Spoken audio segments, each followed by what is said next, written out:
Crystal Green is a 22-year industry veteran, an independent stylist and educator.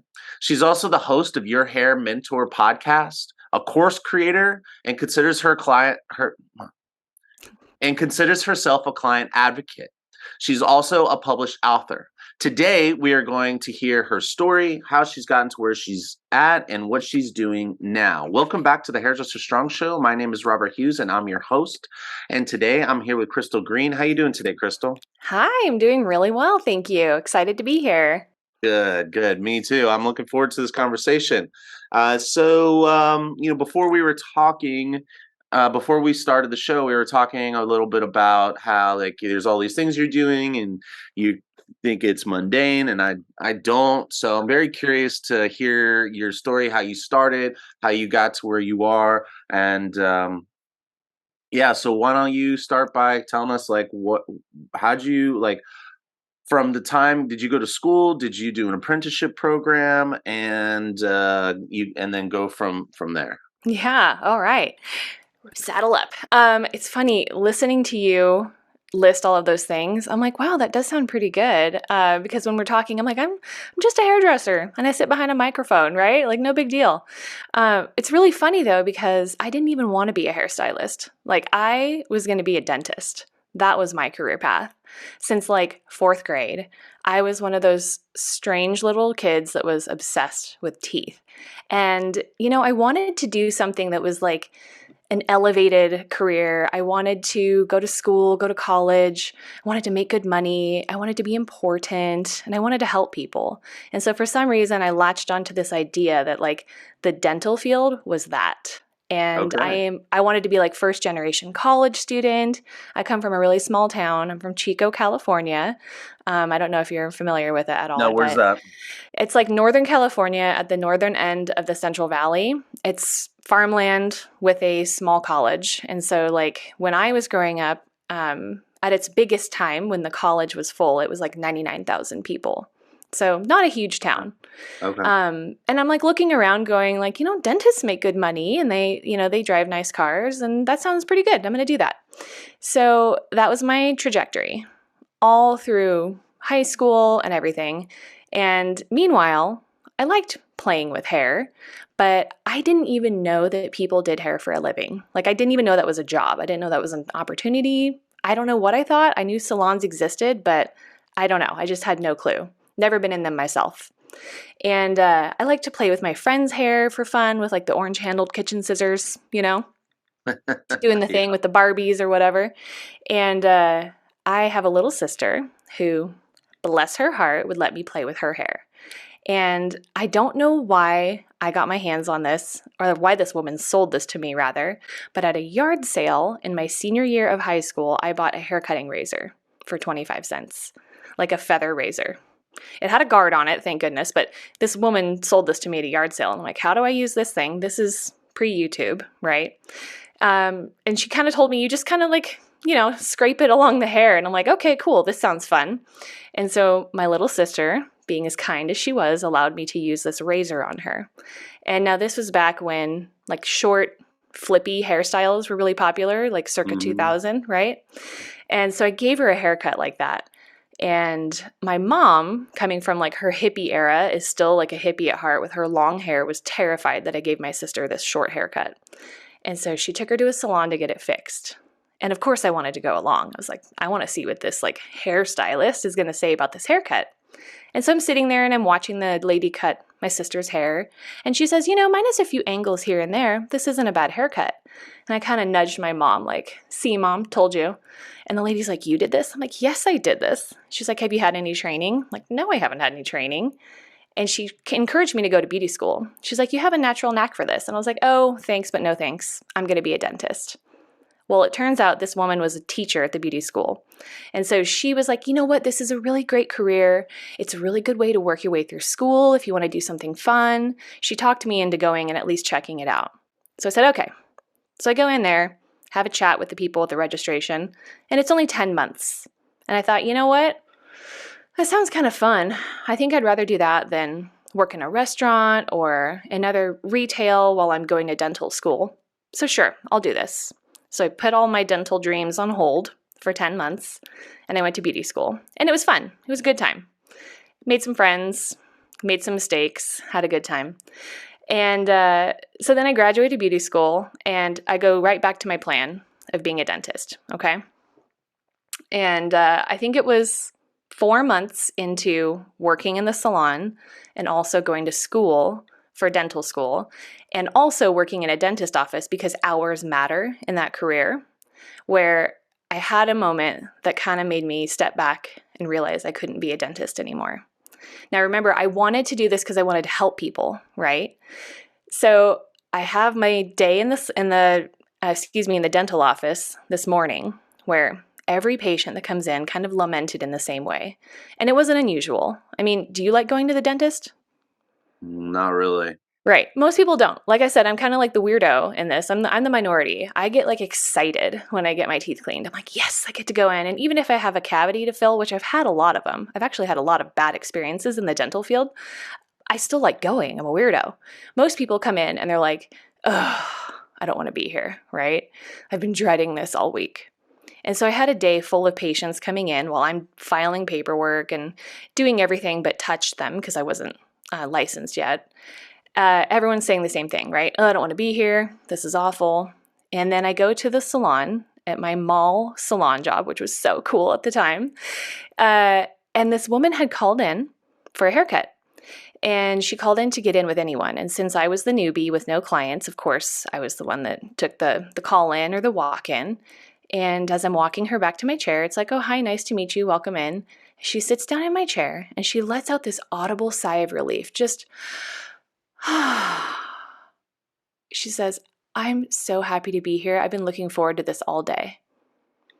And I look at her and I'm like, what did you say? Because immediately all these things are going through my head. There's like 60 things going through my mind. I'm like, oh my God, this woman doesn't even know me. She doesn't even know if I can cut in a straight line. She wasn't referred to me. She's happy to be here. And then all the people at the dental office don't like to be there, even though that dentist is amazing and wonderful. I can't be a dentist. And so I look at her and the only thing that comes out of my mouth is, I can't be a dentist. And she's like, what? And I'm like, then trying to backtrack and explain to her this, like, freight train that's going through my head. And I was like, and you don't even know me and you're happy to be here. And like, I'm going to take scissors to your hair and you don't even know if I can cut in a straight line. Now she's looking terrified. And I'm like, don't worry. I'm going to give you a good haircut. I can cut in a straight line, I promise. But it's like, okay, in that moment, I just realized two things. I realized, for one, I don't want to be a dentist because I don't want to be in a career where people don't want to see me, right? That part of like wanting to help people, for me, it's really like this altruistic thing. Like I want to do it because it makes me feel good, right? And what would not make me feel good is having people come in and go, ugh, I don't want to be here. Just get it over with, right? It made me feel really good to think that this person wanted to see me for just feelings, not even the hair. And so I was like, okay, so I can't be a dentist. But at this point, I still didn't see hairdressing as a real career. This was just like my fun side gig that I was going to do to get to my real career, okay? But I also realized in that moment, the customer experience was more important than the hair. And so like, I had some hair skills, but I wasn't great, I was fresh out of beauty school and I'd been wielding yard sale razors and orange-handled kitchen scissors my whole life. And I'm like, I don't know what I'm doing.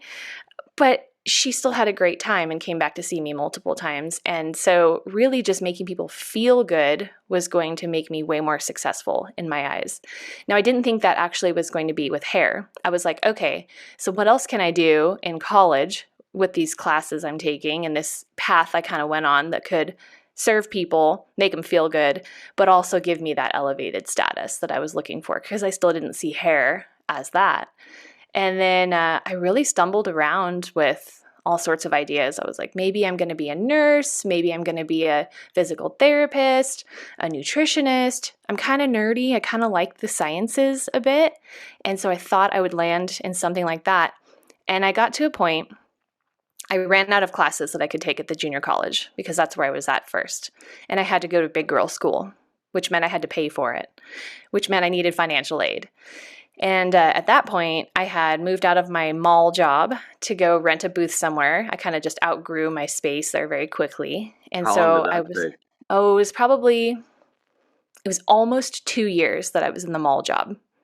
Two And years, how did that, can you tell us a little bit about that? Because there's a lot of young people that want to get into a suite, and they're hearing more and more finally that maybe going to a suite right after school isn't the best idea. But, at what right. point in time is like, how do you feel? Yeah. What can you speak on that? Yeah, well, really what happened is I asked for a raise and they said no. Okay. So I was So making then $8 an hour, no um, commission? no commission. Oh. Yeah, Why not commission? Was that just how they did it, or was that yeah. level that you were at? No, that's just how they did it. It was just I was paid by the hour for my job and I got to keep my tips. And so even though I was Oh, charging $130 for a partial and a haircut, I made $8 an hour regardless. oh, yeah. Well, okay. Well, that's a reason enough right there. Yeah, and I was a sales machine too. Like I was there for my customers, right? Like I was like in it. I was like, okay, I'm going to make you feel so good, right? And this is going to make your hair feel fantastic, between times that I see you, and I just was like in the experience with them, and so sales was very easy. So I was making them a lot of money, and I got to the point where I was fully booked all the time, more so than the stylist that had been there for 10 years. And so I went to the owner and was like, hey, I need a raise. And she's like, I'm really sorry. We just can't do that at this time. And so I said, okay, bye. Like, Oh, I don't want to go run a business. I want to go to college, but like, I can't stay here and make $8 an hour because I know at this point I'm an asset. And did so you I went, finish school? I did not actually, but it was a choice because I embraced this career so I much. was gonna say, like, how long did it take? Out. Okay, so you're in a suite and Not a suite. I'm sorry. I was renting a booth a in a booth. large Okay, salon. so Yes. you're renting this booth, and you're probably seeing that you can make, like, the money that you can make is, I would assume, from $8 an hour to running your own business. Like, that's, it's one thing to go from like a 50% commission running your own business. Like, from what I understand, the difference in how much money you can make isn't as going to be mind blowing as going from $8 an hour to managing your own Oh, book. dude, 100%. And I A actually, because windfall. yeah, I wanted to take all my clients with me. And I didn't know anything about business. I didn't know anything about, anything really. And so I thought, okay, I'm going to offer a discount to all of my clients that follow me. I'm going to give them like a 10% discount, right? So they're not paying as much. I'm making way more money. And I thought maybe half of them would follow me. I think 99% of them followed me. And in my first day as a booth renter, I made more than I made in a week Totally. working in the salon. And I was like, are you kidding me? Like, I just didn't even see the potential. And Right. yeah, so then it just blew my mind. And I was working part time as a booth renter, making more money, like tenfold than I was as an employee somewhere. And obviously, then I had like the freedom to do all the things I couldn't do. I like at the mall job that I had to wear a dress suit and like pantyhose. Like I'd be like in this uniform that was awful. And so just like the freedom of not having to wear that anymore. I'm like, oh, I can wear jeans or yoga pants to work if I want to. And I still looked professional, but it was like a mind blowing experience with the freedom. But I still didn't embrace it as like my career. I was like, cool, I'm making a lot more money. This is fantastic. I can't wait to make oodles more money with my college degree job. And so then for the next like 2 years, I was going to school part time, working mostly part time. And I got to a point where I ran out of classes, right, at the junior college. I'm like, okay, I gotta move on out of here and go pick a path because I'd done all of the anatomy, biology, physiology, chemistry, all the maths. I had like this huge base to then go do anything as a career, right, path. And I was like, I'm going to have to quit my job. I'm going to have to quit my salon job to go to school full time to make it worth taking out financial aid, to go do the big college degree. And I'm like, why? Why am I doing this? I'm like, now I'm looking at a 6-figure job that I'm not even working full time. And I want to get a degree job so that I'm important And I'm like taking a look at all of these people that I serve in my salon job. It's like the local news anchor, the nurses, the professors, the moms, the restaurant owners, the farmer's wife that is, like one of the most affluent people I've ever met in my life. All of these like really important people that call me when they need something. And I was like, wait a minute, I am an important person already. Like, I am already an influential, elevated person in my community, and I don't think I'm going to get any better than I am right now with this. Like, this is a pretty special place, and I don't think I can walk away from this position that I'm in. And so I did not finish college. And I thought, you know what? I don't think that makes sense for me. I think I found my calling here. It just took me 5 years to embrace it. Totally. Okay, Yeah. so you're independent, and tell us how you go from that point to, um, like we mentioned that you are a course creator, client advocate. I'm very curious to know what that means. Yeah. What does client advocate mean? Ooh. Okay. So, I came into this career not taking it seriously, right? And it took me a bunch of years to embrace how powerful I am as a hairstylist. And in the meantime, I got really freaking good at customer service because all I cared about in that moment was like that dopamine hit of making people feel good for me, right? And like the hair part of it, I did take it seriously. I enjoy the craft and I'm creative and I took classes, but really and truly, like my superpower is my customer service skills. And that was just something that it was almost like selfish. Like I just enjoyed that part. And over the years, I realized that I was way better at customer service than anyone else that I know. And so I kind of slowly started chatting with my fellow stylists about it and would kind of help them hone in on things. Like they'd have frustrations about their clients. I'm like, well, maybe you should talk to them this way, or, offer this instead, or use this word or this language.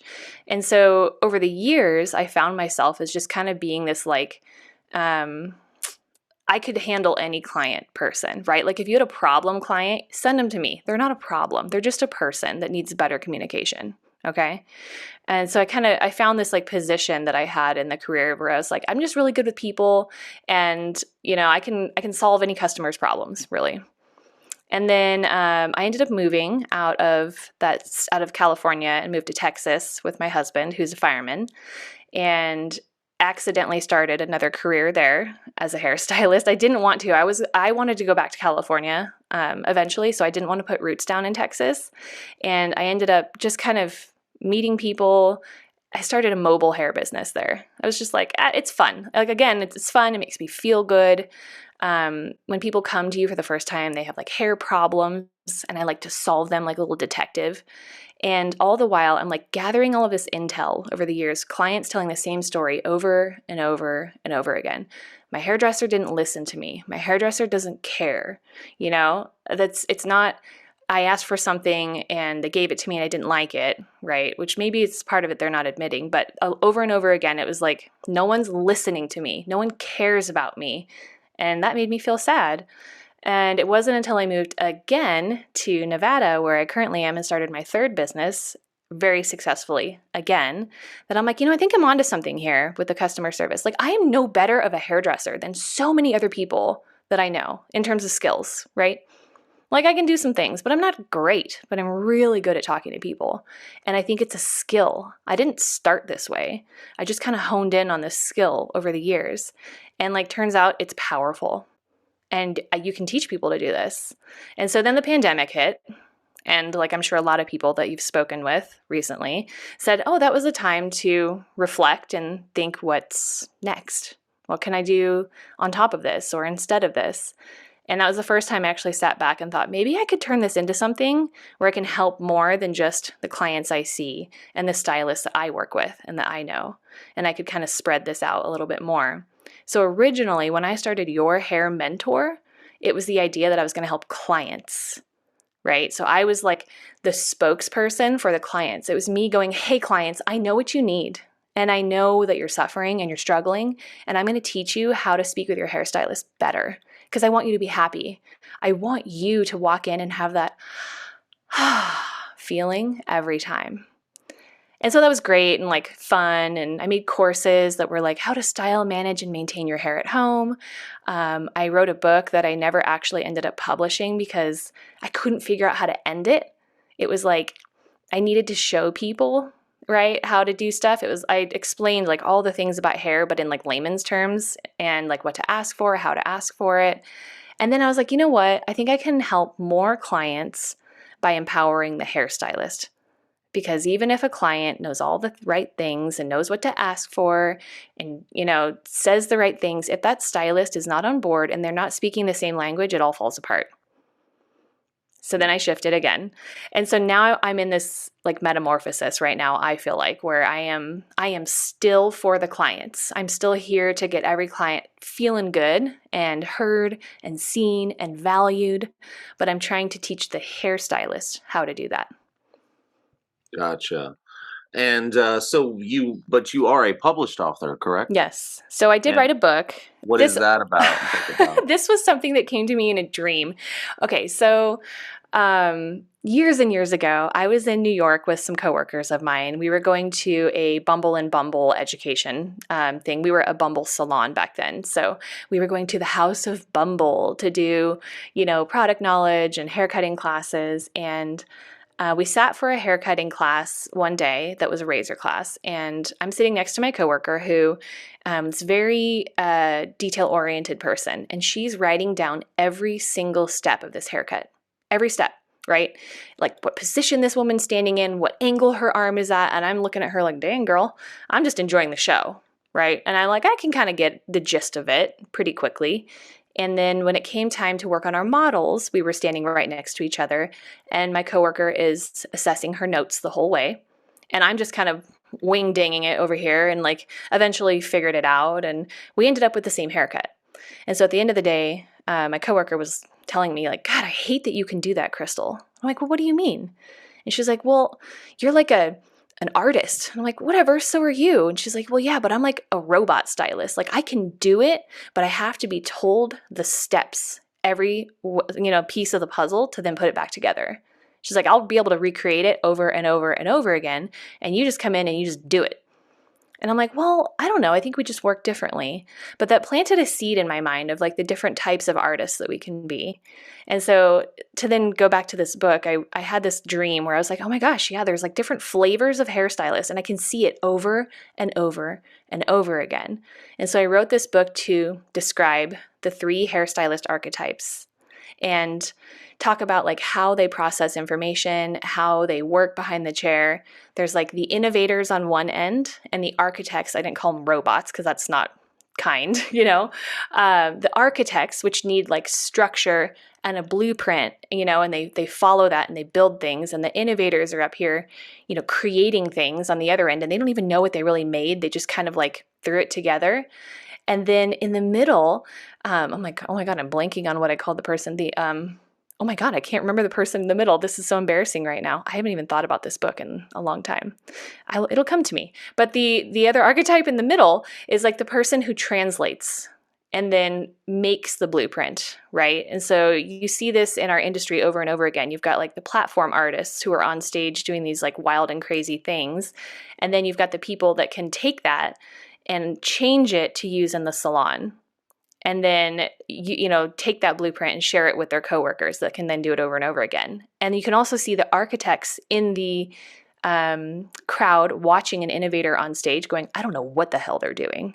What is even happening right now?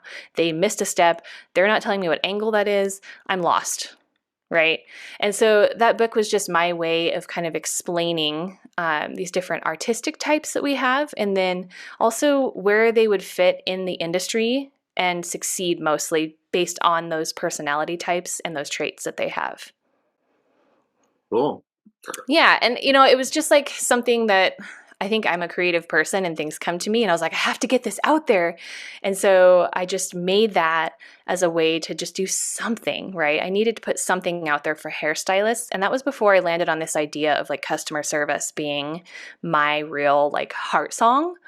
And so I think it's still relevant and it's valuable, but it's probably not like my passion project. I think I'm really passionate about the customer service piece, which is what I'm working on currently.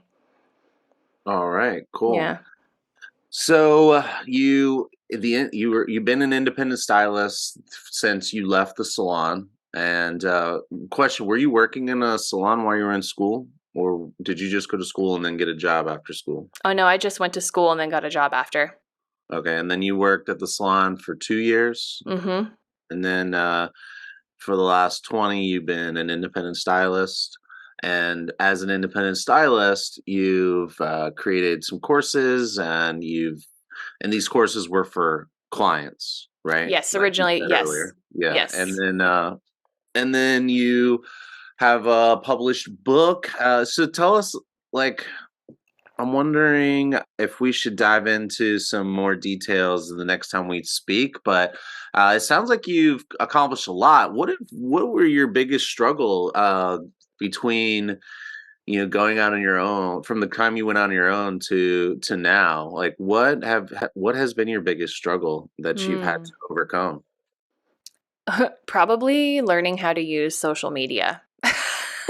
Okay. Yeah, so okay, my last move, which landed me in Nevada, I was like, okay, I'm gonna go start a new salon business. I went and got a suite to rent because I'm like, I'm an independent. I like being independent. I'm like, I'm gonna rent a suite at this point. I know what I'm doing. I know enough about business to successfully run one and have the retail thing going. And so what I've done in the past with the last two salons and businesses that I built is I hit the ground running in person, right? Like I went and met people and shook their hands and found a way to somehow throw into every conversation that I'm a hairstylist. I didn't go around and be like, hey, I need clients. I would like weave it in naturally. I'd be in like Hobby Lobby and I'd see some lady with a cute haircut, be like, oh my God, your haircut's so cute. Where do you get it done? And then, maybe she would tell me, I'm like, God, oh, I'm a hairdresser. And I'm like, if you have any friends that want a haircut like that, I would love to see them.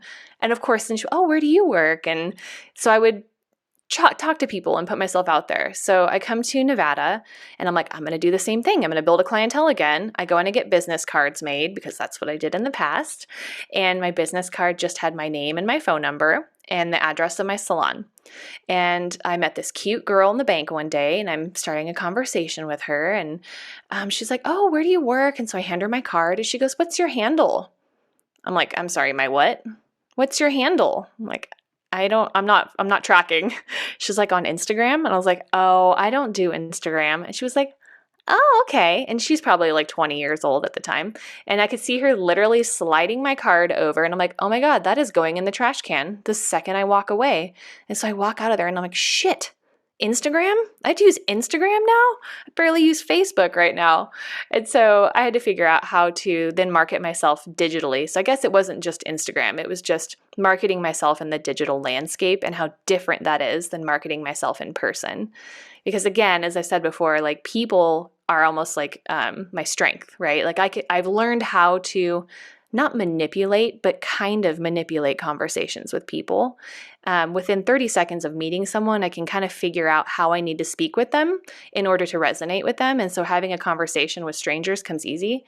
And social media and digital marketing is so different.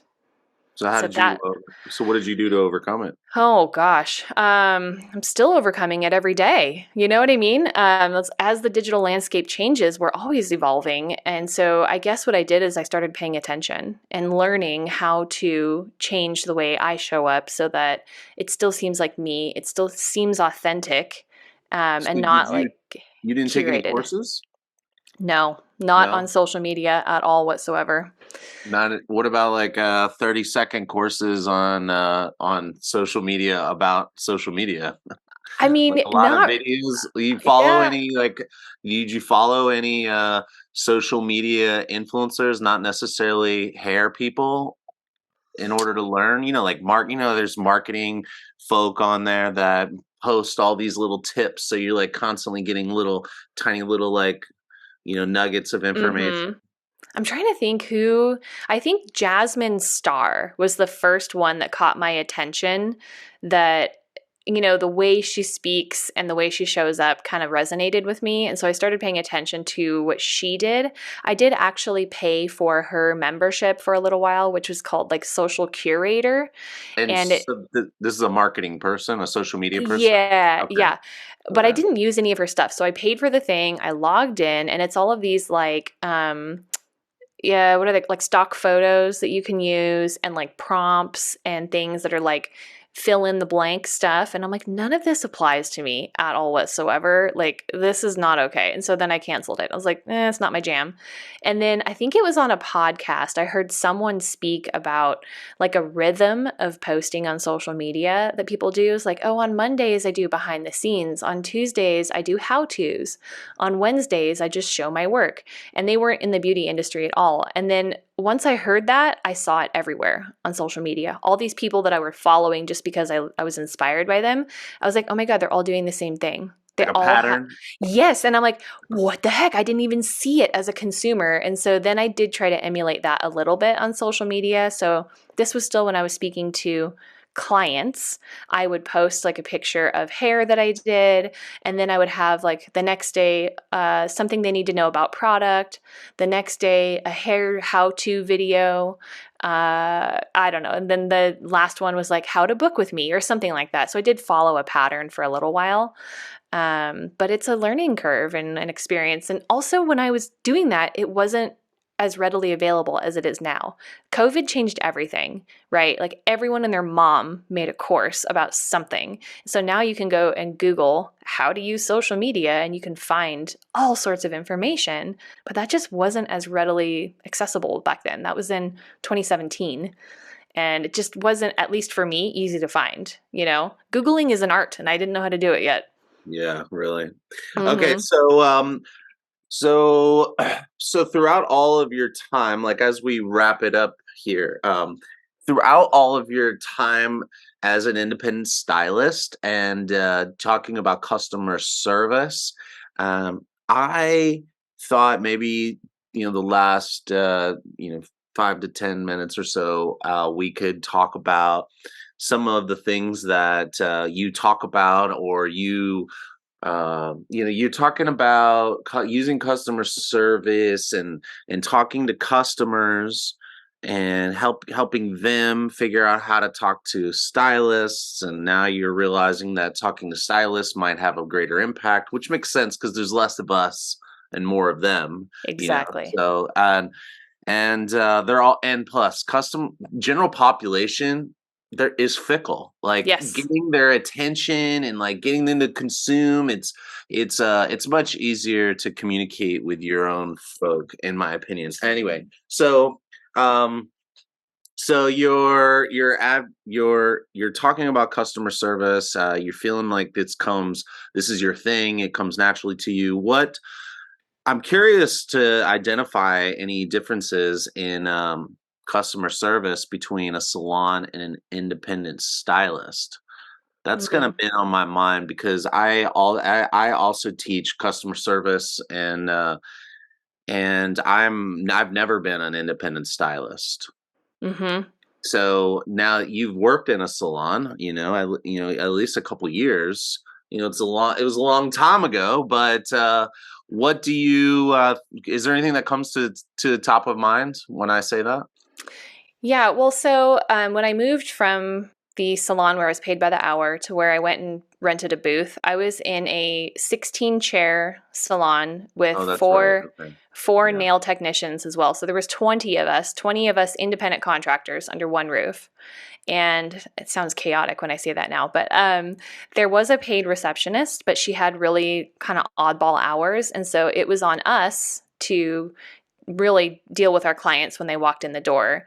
I would go out of my way, like if a client walked in the front door who just came in to like speak to anyone, and I'd give them like 2 seconds. I'd always make eye contact with them when they walked in. I'd like look to see who walked in the front door, make eye contact, and if no one else is walking up to them, I would pause with my client, excuse me for 1 second, and I'd walk up there and say, "Can I help you?"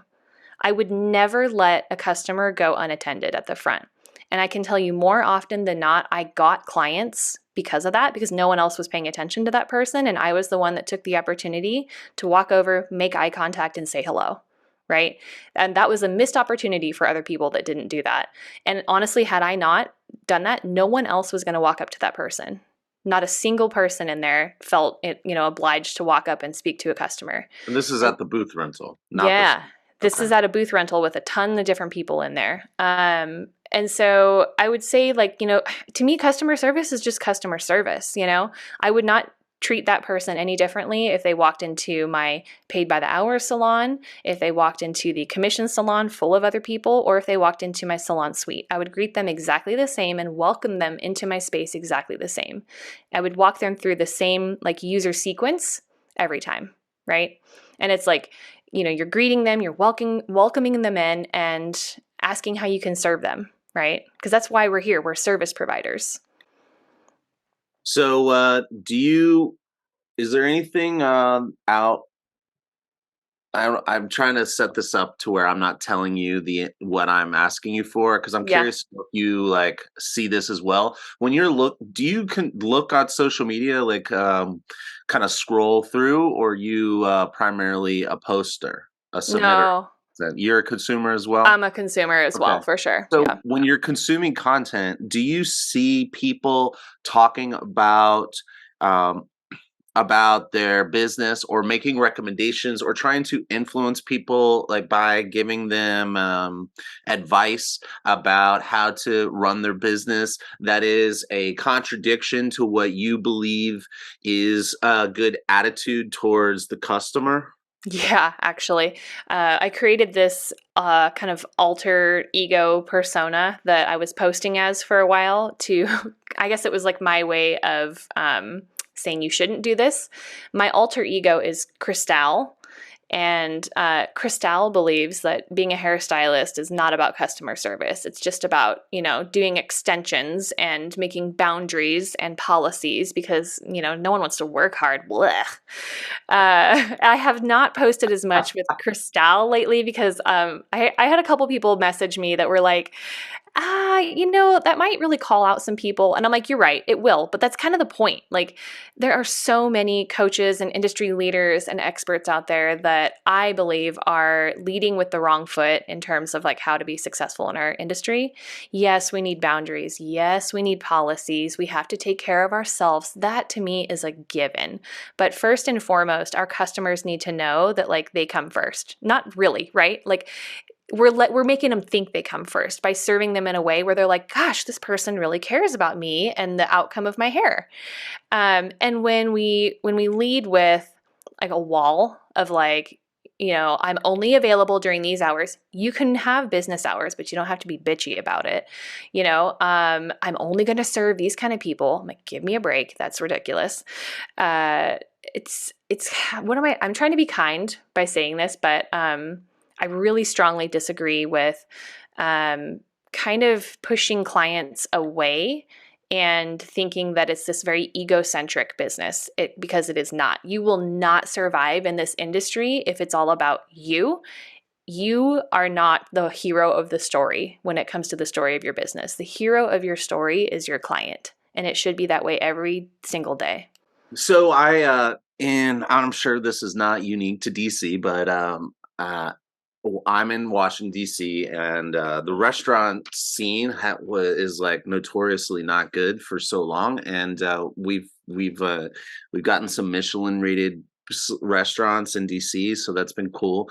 And what during the process of opening up all these new restaurants, there was a trend, and I feel like it's probably still a trend. I just haven't seen a restaurant do that, and that could be because of COVID, but where you're not allowed to make reservations and you have to stand in line. And there's like an hour long line, to the point where people are paying people on TaskRabbit to stand in line for them. And and I saw that there were people giving out advice to stylists to create a booking moment. Now, another trend was you could make reservations, but you could only make them as far as 30 days out. So I couldn't like look 6 months out and book it up. They wanted to create like a sense of urgency and FOMO, and that advice going around. What do saying to people you can only book so far in advance, or I don't, like people are like, oh, I only book up to 30 days in advance. That means your clients can't pre-book. And what do you think about? what do you think about that? Well, hold on, sorry. It's not that specifically. I'm kind of prefacing something, kind of giving some context. So that idea is kind of definitely kind of working on the stylist being kind of like a celebrity. Mhm. That's kind of how I see it anyway. And that's the vibe I'm getting is like you're trying to establish, put yourself up on this pedestal, and so that people are like, "Oh, I want to go with them." And I think that that definitely works. And I'm just wondering like what you think about that, like whether it works or not is one thing, but yeah, what anything come to mind when I'm talking about this? Yeah, no, I think all of these flashy kind of things, I would consider that like a flashy marketing technique. It works to drum up excitement for sure. 100%. You're going to get someone that's going to be like, "Oh, yes, I was one of the lucky ones that got an appointment." But now what happens when that client wants to come see you again and they didn't get an appointment? Did you build any loyalty? Did you build any trust? Did you build a relationship with that client? Or did you just make them feel like it was a one off experience and now they're going to go find someone else that's more reliable that they can get in with? To Well, what if me, it sorry, go ahead. I was just going to say, like, our businesses are like a membership. We have to consider them like you want recurring income from this person over and over again. That is what makes this career have longevity, right? It takes a lot of energy and a lot of stamina to go out and get new clients all the time. It Well, takes a what if it was I had that policy for new clients only? so then So then my current client, my existing clients can pre-book. so then you would just allocate certain times that were only available for new clients to open up. I guess you'd have to figure out some sort of complicated scheme to. I'm sure software could figure it out. Yeah. But yeah, let's just say that or not. Mhm. Maybe you can only I don't know how you'd manage it, but let's just say that we figured it out. Yeah. The administrative part of it. Yeah, I think to go back to the dental field, what dentist offices do is they allow their, recurring patients to schedule their next appointment, but they do save a space in every day for like emergencies, right? So that if you wake up with a toothache, you can call and get in, right? So they allocate that time for specific types of services. And so Mm. maybe there could be something like that. But here's the thing, they keep a wait list also of like, oh, so and so's booked out, but they want to get in sooner. And so if it's the day before that, if it's the day before a day and they don't have someone booked in that emergency service time slot, then they start calling people that want to get in and they fill that time. So it's not just an empty void. That's a lot of energy to put into something. And I don't think a lot of stylists want to do that. To me, that would be the only way this would work. Like, let's say you have your recurring clients that want to book their times and schedule out. And then you have this special little time allocated for like okay, guys, my books are open. New clients can schedule now. Well, what happens if no one schedules in that time? Then Now you got you're a day trying, off. Well, just yeah, without the admit, yeah, but that's still the administrative portion of it. yeah, What yeah. about like just do you think that if someone figured out that administrative side that that would be that's one way to change that approach or adjust the approach so that way you're not sabotaging yourself by not allowing people to book appointments? Yeah, I think it could be done. Yeah, if there's like software or something that could make There it has to be brainless for software. people, yeah, exactly. Then that's the only way it would work. Yeah, the only way. I agree. Mhm. Yeah. What about the what about this like I am Pablo Picasso, and here's my piece of art. And if you don't like it, that's fine. You can go somewhere else. Attitude. Oh, like once you do it on people's heads. Well, it's like I'm the artist here, and I'm celebrity, and it's like if you don't like my work, then sucks for you. But like Yeah. I'm an artist, like it's because like I'm hearing stories of people um, not refunding people or fixing or charging people to fix and I'm not talking about I don't like it. I'm talking about mistakes. And Mhm. so it's like, oh, like I wanted a diffused highlight and I got stripes. Like, can you diffuse these streaks of blonde pieces, whatever?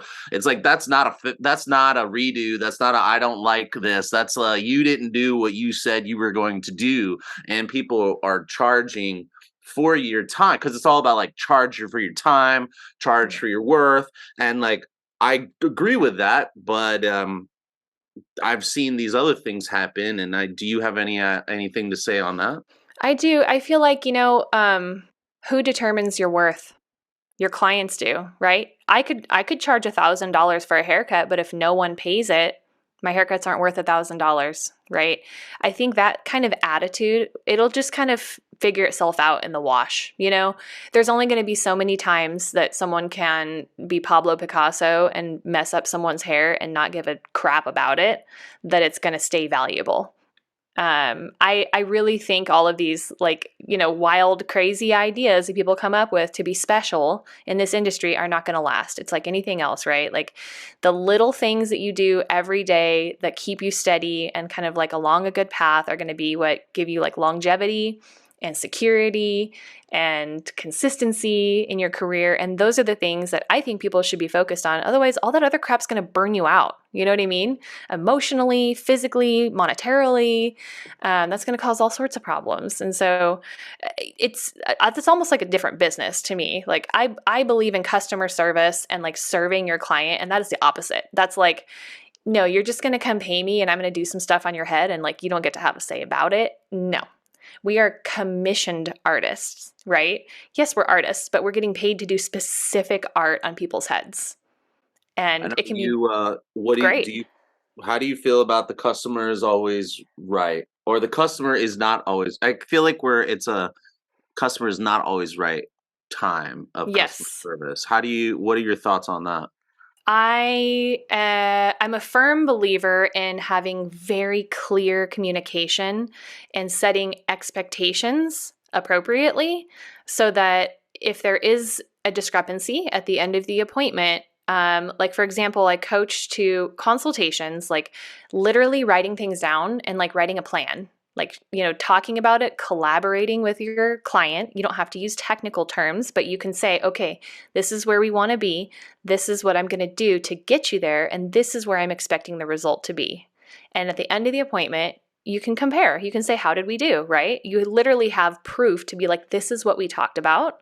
And if at the end of the appointment, the client is like, yeah, we did that, and I don't really like it, cool, let's talk about that. I would love to help you. You're not wrong that you don't like it, right? So I'm saying the customer is right if they don't like it. But what we're going to do is we're going to do a different service, and that's going to be a look cost adjustment. So that means I'm going to charge you more to do a different service, and I'm happy to do so. Let's make you happy, right? Because I want you to be happy.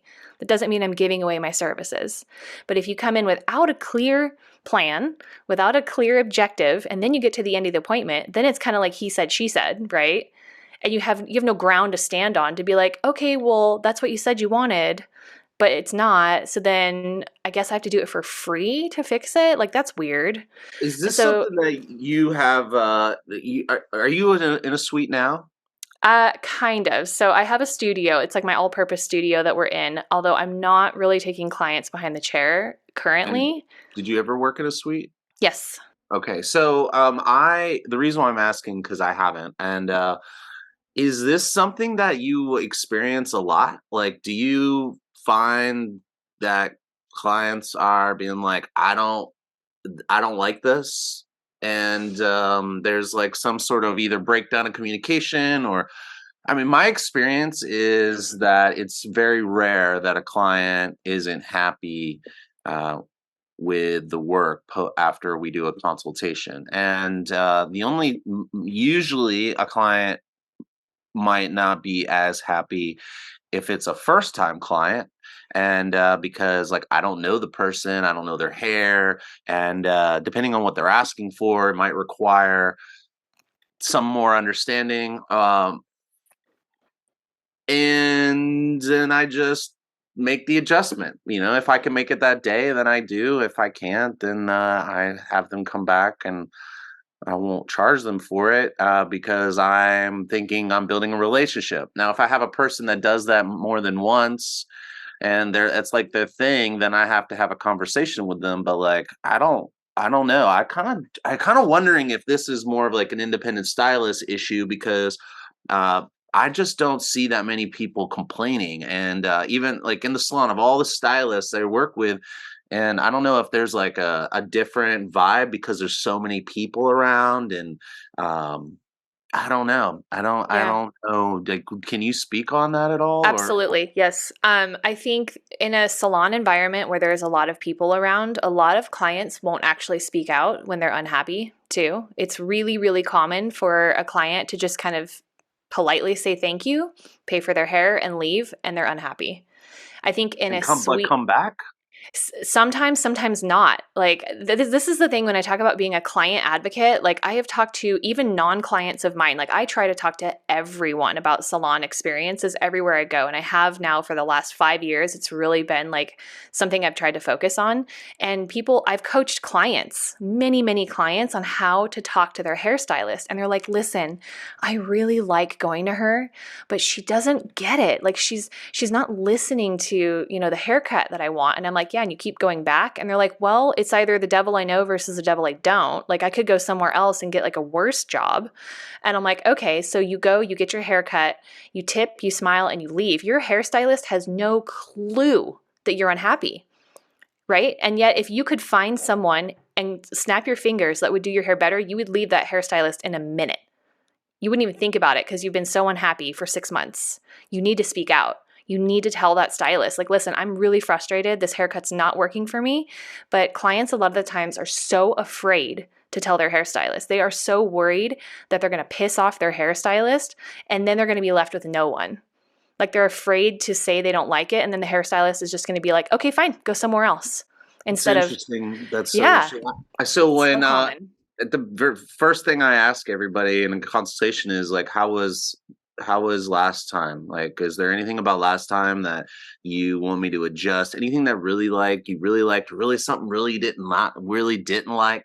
And I get feedback. I mean, I get people like, yeah, actually, it's a little too short, or yeah, actually, I want a little bit more blonde, like a brighter blonde piece in the front. Um, I don't know. It just seems like a lot of people have this conversation on social media about like customers saying that they don't like what they already agreed to. Like they said, "Oh, I want this thing," and it's like, "Oh, I don't like it, and now I got to redo it, and I don't want to pay for that because I did what you asked for." And it's like it's like maybe 1% Hmm. of people in my entire career I've ever experienced that, with a retention rate around 90%, close to 90%, definitely like high 80s. And new client retention, maybe somewhere between 30 and 40%, something Hmm. like that. So I Yeah. don't know. Or maybe it's kind of like the cancellation policy or the customer who violates your boundaries. Like maybe it's one of those things that doesn't happen that much, but when it does happen, it's such a traumatic experience for people who maybe aren't prepared for it or haven't had it done before, or maybe they don't have like a composition that's like kind of like sturdy enough to withstand criticism. And so like for me that I don't I think that maybe it's getting more attention than it is actually a reality. And that is my truth, and so like, but I also think that it's a nice, follow, likes, click, subscribe, buy now, marketing funnel for you to walk around with a flag and be like, "You see this flag? I stand with you against difficult customers." And then all of a sudden you have a difficult customer. It resonates with you. It creates a connection, even though that happens definitely less than like 10% of everybody you do or less. Anyway, that's my perspective. Do you have any, I mean, and we're running low on time and I Yeah. appreciate that. So maybe as we wrap up, you want to Yeah. respond to that? I would love to. I think the biggest takeaway here is that you are open to criticism, and your ego is out of the equation when you get criticism from your clients. You do not wrap up your worth in your work. And I think a lot of hairstylists do. And they are not open to criticism. They will not be vulnerable with their client enough to say, what did you not like about last time? Was there anything that we can make different? They don't even want to approach that. That's scary. They don't want to admit that they I did see. something wrong or bad. And I think that's where a lot of us go wrong. And then if you don't open that door for your client, they're not going to do it on their own, right? They're not going to like openly be like, hey, I wanted to talk to you about last time. That's just not going to happen. But if you start the conversation, the relationship with your client with openness and vulnerability, and allow them to understand that they are okay to criticize your work because it's about them, not you, that is a very different dynamic in the salon. And that is exactly what I am trying to teach hairstylists. And I think that is where the huge miscommunication is everywhere.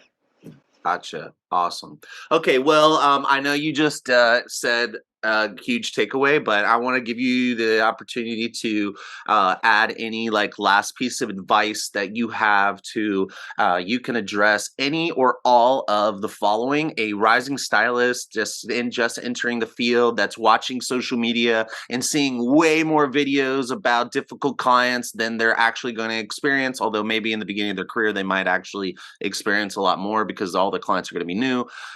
So anything to say to them, or any sort of independent stylist that is feeling, maybe they had like a run of customers who they felt like they didn't do a great job or maybe violated their boundaries or whatever, like they're alone and they're looking for some advice or yeah, let's say one of those two Okay. people. I think it's really important to understand that none of us are perfect. And that sounds really like cliche to say, but I think I need to say it because what we see on social media looks perfect, right? None of us are ever going to be perfect. We're not supposed to be perfect. We are humans. We make mistakes. I heard someone say mistakes sometime are just mistakes.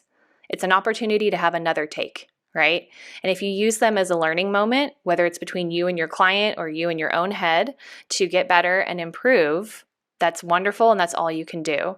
I invite my clients into my mistakes and allow the opportunity for growth with them because, again, it's about them, not me, when it comes to their hair. So if something didn't work last time, I say, okay, so what can we do different? Let's dive into that a little bit more and stay curious. Because when you're curious, you're open to change and you stay creative. I think any and all of these problems that we see can be solved with curiosity and openness and vulnerability because it makes us approachable, makes us comfortable, it makes us understand we don't have to be perfect, and the pressure is off of our shoulders. Nice. Awesome. Well, thank you for coming on the show, and I enjoyed this conversation, and it was a pleasure to get to know you. Thank you. Likewise, I really enjoyed it. Awesome. All right. Well, until next time, I'll take care, and I'll see you then. Thanks, Robert.